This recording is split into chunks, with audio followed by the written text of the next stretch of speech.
Of course, understanding children's picture books means to a large extent understanding children. Now, some of you who are doing psychology or counselling even may already have explored in those subjects child development or developmental psychology, and if you have, then that's going to be very useful for this class and indeed for the whole module, because children's picture books are reflective of certain stages of children's development. We know that when children are very, very small, we give them very small books with single words or big pictures and little squeaky bits and buzzy things and tabs to play with and stuff like that, because the child is at that particular stage.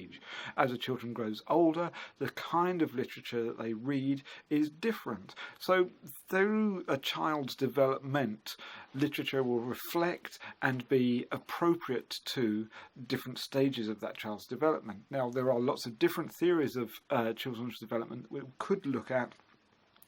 We're going to look in particular at 3 theories of development, some of the most obvious ones, and we can pretty much divide these theories in terms of cognition, of psychology or social development, and of moral development. And the first of those theories of those of Jean Piaget, and Piaget was particularly interested in ideas about how children develop different cognitive stages, that the way in which their brains and their minds process the world around them change over time.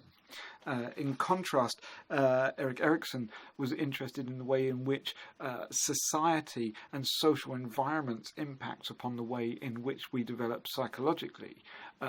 What happens around us, what impacts upon us, whether we come from a single parent family or whether we come from a broken family or what, whether we live in a war-torn country. These all affect the psychology of a child as they grow up, and those stages of development that Erikson developed relate to those. And finally, Lawrence Kohlberg, who was interested in the moral development of the child, the way in which a child understands certain principles and rules and ideas about right and wrong. These different theories explain how children interact with the world at different developmental stages.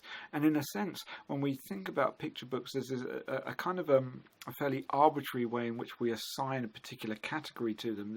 You go into the library and you find a set of books which are labelled for 3 to 5s, as though every child between the age of 3 and 5 will find those books appropriate. And that's pretty arbitrary, really, because children develop or go through stages at different times in their lives. And really, the books are more easily mapped across to those developmental stages than they are to something as imprecise, if you like, as a mere age. So this session is all about exploring some of those developmental theories about children, so that we can understand the children for whom these books are written.